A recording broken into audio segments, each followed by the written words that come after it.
Aksi yang tak pantas dicontoh dilakukan Alex Espargaro kepada Franco Morbidelli saat melakukan sesi free practice 2 MotoGP Qatar 2023. Kejadian bermula saat Alex Espargaro dan Franco Morbidelli melaju dengan jarak yang tak begitu jauh saat menjalani sesi free practice 2 MotoGP Qatar 2023 dengan jarak yang tipis dan tensi yang panas. Espargaro dan Franco Morbidelli kemudian terlibat senggolan beberapa kali di atas trek. Pembalap tim Monster Energy tersebut tampaknya bersalah karena dianggap mengganggu laju pembalap tim Aprilia Racing tersebut. Namun respon dan tindakan Espargaro sangat keterlaluan dan tidak pantas. Dimulai dengan gestur marah-marah tepat usai kejadian. Morbidelli yang merasa bersalah tampak mencoba menenangkan Espargaro, mengeluarkan gestur lambaian tangan untuk menurunkan tensi sambil mencoba mendekat. Tak disangka setelah mendekat, Alex Espargaro masih marah-marah, langsung memukul kepala Morbidelli dengan cukup keras.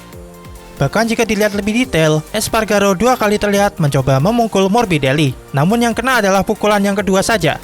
Kejadian ini merupakan kali kedua sepanjang akhir pekan ini, di mana ada 2 pembalap terlibat dengan aksi tensi yang panas di atas lintasan. Ada konflik panas terjadi antara anggota VR46 Riders Academy lainnya yakni Marco Bezzecchi dengan adik Alex yakni Pol Espargaro. Penyebabnya hampir sama, kedua pembalap saling membalas hingga diakhiri aksi Bezzecchi menabrakkan motornya berulang kali ke motor Pol Espargaro saat melakukan latihan start. Tanpa menunggu lama, FIM langsung memberikan hukuman berat kepada Alex Espargaro atas aksinya, yang memukul Franco Morbidelli di Free Practice 2 MotoGP Qatar 2023. Hukuman pertama, Alex Espargaro diganjar penalti turun 6 grade posisi pada balapan MotoGP Qatar 2023. Lalu hukuman keduanya adalah denda, yang mana kakak Pol Espargaro ini diwajibkan membayar uang sebesar 10.000 euro atau senilai 168 juta rupiah.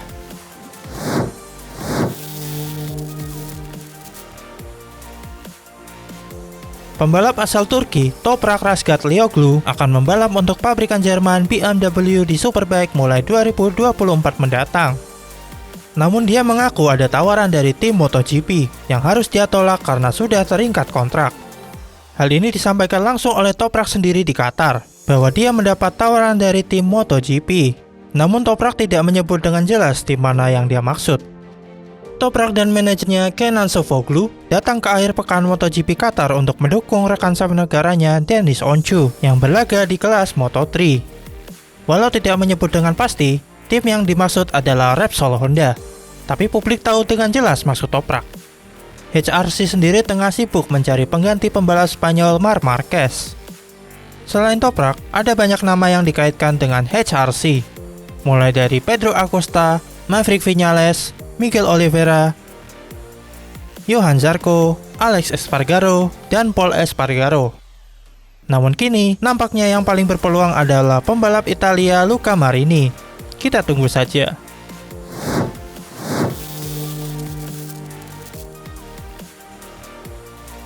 Pada sprint race hari Sabtu di Qatar, Pecco Bagnaia hanya bisa menyaksikan rekan-rekan sepabrikannya bertarung untuk meraih podium di depannya. Pada tahap awal sprint, terjadi 2 kali kontak dengan rivalnya dalam perebutan gelar juara dunia Jorge Martin, yang kemudian berhasil memenangkan sprint race. Lalu ada apa dengan Bagnaia? Bagnaia mengaku selalu merasakan feeling yang berbeda sepanjang akhir pekan. Saat balapan dimulai, Bagnaia mengalami masalah dan tidak memiliki kecepatan dan konsistensi yang baik. Bagnaia menjelaskan bahwa masalahnya ada pada feeling grip di bagian belakang.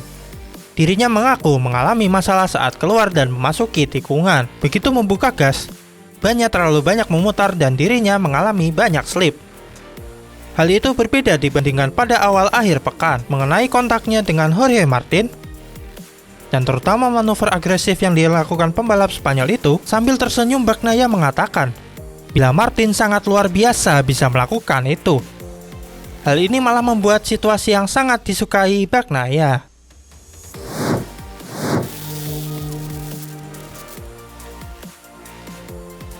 Di awal musim, Oliveira mengalami cedera ligamen di kakinya ketika ia ditabrak oleh Marc Marquez di Portimao.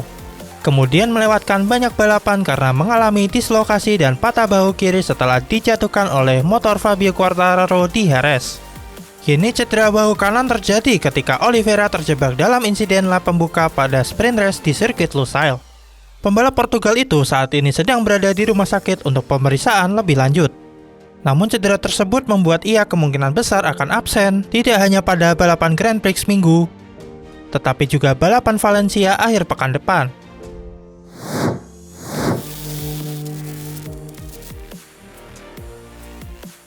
Marini memulai balapan dengan baik dan memimpin pada tahap awal sebelum akhirnya diserang oleh Alex Marquez.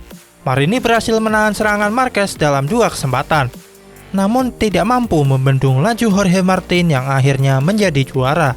Marini kehilangan posisi pertama di lap kelima sebelum akhirnya menyerah pada serangan Fabio Di Giannantonio di lap yang sama. Meskipun Marini memiliki kecepatan yang fantastis di hari Sabtu, setelah meraih pole dengan rekor lap baru dan naik podium, pembalap Italia ini tetap was-was untuk balapan utama. Sebab balapan sprint menurutnya sangat sulit, degradasi ban belakanglah yang menjadi penyebabnya. Marini bingung karena ban hard biasanya cengkramannya akan semakin bagus lap demi lap, namun ini malah sebaliknya. Marini merasa lebih baik menggunakan ban soft, namun semua pembalap menggunakan ban hard, jadi dia ikut menggunakannya.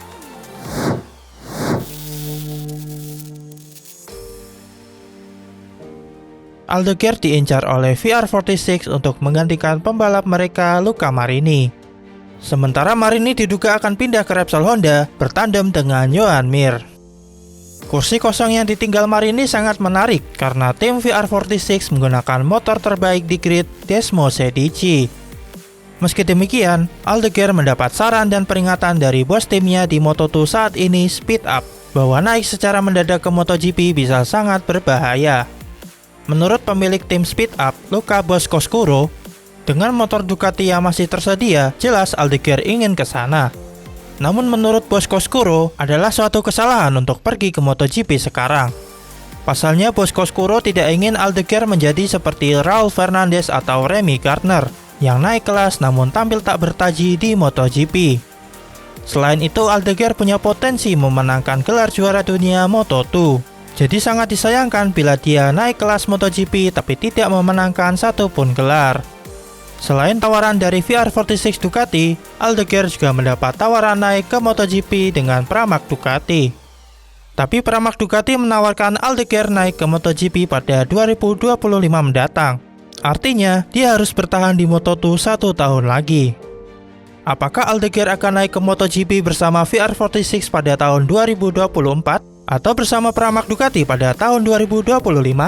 Menarik untuk dinanti.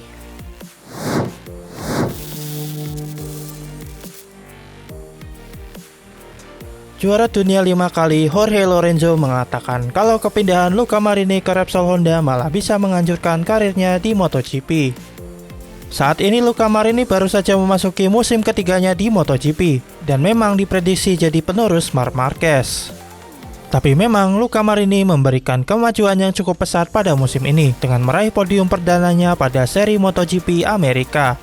Meskipun begitu, Luca Marini belum pernah menang balapan di ajang MotoGP. Makanya Jorge Lorenzo sebagai legenda sekaligus juara dunia 5 kali MotoGP beranggapan sebuah kesalahan kalau Luca Marini pindah ke Repsol Honda. Sebab menurut Lorenzo, saat ini Marini masih perlu meningkatkan gaya balapnya jika melihat performa selama 3 musim. Jorge Lorenzo sebagai mantan pembalap Repsol Honda tentu tahu betul kondisi tim meskipun hanya bertahan 1 musim. Jorge Lorenzo, sama seperti Joan Mir, memperingatkan kalau postur Luca Marini tidak akan cocok dengan motor Honda RC213V Repsol Honda. Alasannya adalah Luca Marini terlalu tinggi. Luca Marini memang jadi rider tertinggi di MotoGP musim ini, dengan tinggi badan 184 cm. Terakhir kali Repsol Honda punya rider dengan tinggi di atas 180 cm adalah saudara dari Luca Marini yakni Valentino Rossi. Valentino Rossi punya tinggi 182 cm alias cuma beda 2 cm saja. Jadi secara genetik, keduanya memang tinggi. Jorge Lorenzo yakin bahwa Honda akan membayar Luca Marini dengan sangat tinggi jika jadi bergabung.